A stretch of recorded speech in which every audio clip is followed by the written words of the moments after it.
So I just grabbed these brand new off of eBay for $203, and I couldn't turn that deal down. These are the Red Wing 10-875s, which is different than the regular 875s because of the leather. But truthfully, I actually like these better than the 875s because I like the black outlets or the eyelets. And I kind of like the color of these better. I just like the more brown kind of toffee caramel look that they have to them. But I want to talk about them. The Oral Legacy, supposedly that leather is slightly thicker than this leather, but I also heard the complete opposite. I've heard that this leather, the Oral Original, is the same thickness. It's the same everything. It's just not as waxy. It's a different look to it, the way they prepare it, stuff like that. So I just want to measure it real quick with my micrometer here. And I am getting 2.2. And now I'm going to try another area. I'm at 2.3. So, I mean, that's within specs. Supposedly they go from 2.2 to 2.4. Somebody online told me that the Oral Legacy is 2.6. I'm like, there's no way that's 2.6. I'm like, Red Wing just doesn't do that. That's really thick leather. But I thought this was a steal. And I've had their Moc Toes before. I had a pair of Briar Oil Slicks, and I liked them, but I had them in 12D. I didn't have them in 12 double E, and they really hurt me. They were painful. So I was excited to get a pair of double E's, and I tried them on. I'll tell you, I have the room right there, right at the ball of your foot where you're going to get some pressure if they're tight. And these aren't tight, man. These are great. They fit, they slip right in. These are going to be, I'm never going to sell these. And I've sold a lot of boots lately. I'm going to keep these. Even if I don't wear them that much, I'm going to keep them. I'm just going to keep them forever because they're classic. I love Red Wings, and I love their Moc Toes. So, and I'll tell you what, I love it when they get worn out and they look even better, and you send them in for a resole and you can keep it going. So that's what I'm excited about. But let me take a look at the bottom on these. All right, so you get your wedge sole, and it's different than a Thorogood. Thorogood's a polyurethane base, and they use a company called Merrimack. And I think they call theirs the Maxwell wedge. It doesn't matter. It's polyurethane based. This is not. This is rubber. I can tell you right now, after owning both of them, Thorogoods and Red Wing, I do prefer Thorogoods. The outsoles, they just last longer. I don't get a ton of wear out of these for some reason. These actually feel a little stiffer to me, even though people say they're not. I think they are, because I can barely move that. And I have taken a Merrimack outsole before, and I have squished that thing almost to my fingers are touching. These don't absorb water like a Merrimack outsole does. I never had water get absorbed in this. I don't get as much staining on these, so I think that's a plus. They just don't last as long. They are grippy, and some say they're grippier on concrete. I don't know if that's true or not. I definitely can tell you this.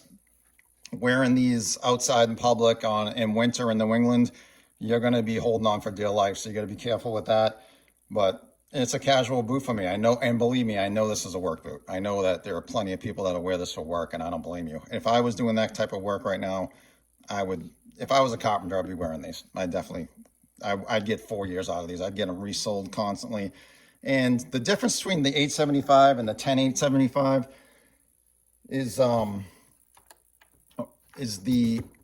these are electric hazard rating, and the 875s are not technically, even though they are. So therefore, we're talking big unions. They can buy these. Like if you're a union member and you get a reimbursement check, your union will pay for these, where the other ones supposedly they won't. That's the best explanation I can tell you. Plus this one, obviously the leather's a little different. It's a little more brown and toffee colored, and it's got the black eyelets, which I actually like. So I like those. All right, but the sole rubber, there's your slipper sole right there. You can see it where they would slap that wedge sole on the bottom, and they can shave that down and glue it. I love the welts on these things. It's very, very clean. You get your leather welt. They do a great job stitching all around. It's a 360-degree Goodyear welt. Even the joint right here where it meets, it's clean.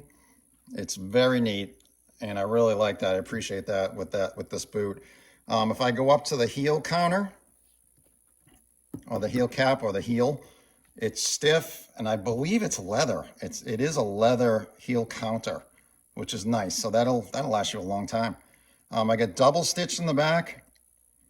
Okay, and then you get your back piece here is double stitched on the way up. There's no assist tab, so there's no pull tab. And I got to tell you, I kind of wish they had it, because these are a pain in the butt to put on. These are tough, man. I've struggled putting these style boots on because the leather is so stiff and it's gusseted up here. And it's just, sometimes it's just hard to get your foot to go in and then into one of these, at least in the D size. Maybe these will be better for me. I'm not sure.